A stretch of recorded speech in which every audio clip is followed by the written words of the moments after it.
क्या ट्रिगर है बजाज फाइनेंस के लिए और ब्रोकरेजेस का व्यू क्या निकल के आ पा रहा है इस पर? बिल्कुल, बजाज फाइनेंस के स्टॉक में आज हमें तेज़ी नज़र आ रही है। 3% से ज़्यादा का उछाल देखने मिला है। बाय द वे सिटी का एक नोट है जहाँ पे उन्होंने अपनी बाय रेटिंग बरकरार रखी है और जो टारगेट प्राइस है बजाज फाइनेंस का वो है 8,150 रुपये। उन्होंने एक 90 डेज़ का पॉजिटिव कैटलिस्ट इनिशिएट किया है और अगर हम टोटल ग्रोथ देखें, उनका फैक्टर इन रीजंस देखें तो उनका मानना है कि जो ग्रोन ग्रोथ है वहाँ पे एक स्टेबिलिटी नज़र आ रही है। उसके साथ एक पॉजिटिव नीम्स का भी बायस है, करीब करीब 3 से बेसिस पॉइंट का पॉजिटिव नीम्स बायस है। इसके अलावा मार्जिनल राइज देखने मिल सकता है क्रेडिट कॉस्ट में 2.2 से 2.5% का अनुमान लगाया जा रहा है। उसी के साथ आगे चलकर AUM ग्रोथ का एक्सपेक्टेशंस देखेंगे तो क्वार्टर ऑन क्वार्टर बेसिस पे उनका अनुमान है 6% से ग्रो करेगा AUM और ईयर ऑन ईयर बेसिस पे 27% से ग्रो करता हुआ नजर आएगा। इसके अलावा अगर हम सेगमेंट वाइज देखें कहाँ से सपोर्ट मिलेगा कंपनी को, तो मॉर्गेज फाइनेंसिंग, सेल फाइनेंसिंग और जो नए बिजनेस है वो कंपनी के फाइनेंशियल्स को सपोर्ट करते हुए नजर आएगा, ये सिटी का मानना है। और जो मैनेजमेंट का ट्रांजिशन अपडेट अभी क्या होता है आगे चलकर, वो एक क्रिटिकल वॉच आउट फैक्टर रहेगा बजाज फाइनेंस के लिए। ठीक है, सिटी की भी बुलिश रिपोर्ट है और बजाज फाइनेंस के लिए जो टारगेट है वो है 8,150 रुपए का। अभी IIFL सिक्योरिटीज की भी कल रिपोर्ट का मेंशन कर रहे थे, उन्होंने भी बजाज फाइनेंस के लिए 8,200 रुपए के टारगेट दिए हैं। बजाज फाइनेंस पर जरा एक फंडामेंटल व्यू लेते हैं। हमारे साथ जुड़ गए हैं वृद्धि इन्वेस्टमेंट के विवेक कारवा। विवेक जी, बहुत शुक्रिया आपका समय देने के लिए। नए साल की भी आपको ढेर सारी शुभकामनाएं।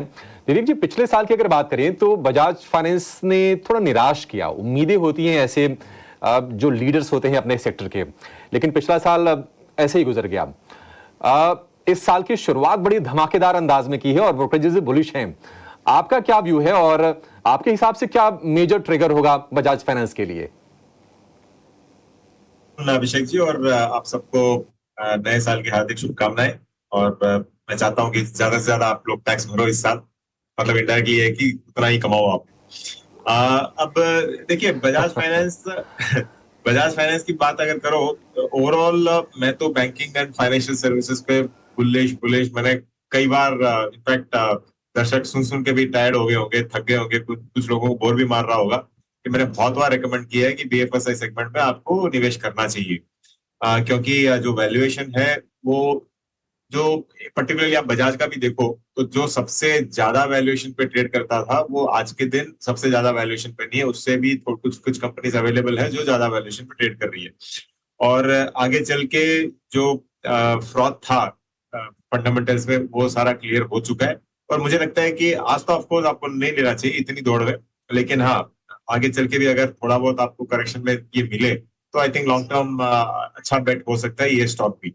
तो जितने भी बिजनेसेस है इसके अंदर, सारे के सारे all are firing on full guns बोलते हैं ना, तो वैसे है। तो सब अच्छा खासा चल रहा है एंड वैल्यूएशन वाइज भी वो कंफर्टिंग लेवल्स पे आज के दिन है। तो डेफिनेटली आपको देखना चाहिए। और पर्टिकुलरली आप अगर इनका अगर प्राइस टू बुक वैल्यू भी अगर देखो तो करीबन 5.16, which is again fair levels पे मैं मानूंगा, क्योंकि ये पहले हुआ करता था करीबन 9 और 10 पे भी। तो वैल्यूएशन बहुत सस्ते हो चुके हैं, बहुत सस्ते नहीं लेकिन हाँ एक फेयर लेवल्स पे हो चुके हैं। तो ऑन टिप्स ये वापस आपको बाई ट्रिगर ही दिखेगा इसमें।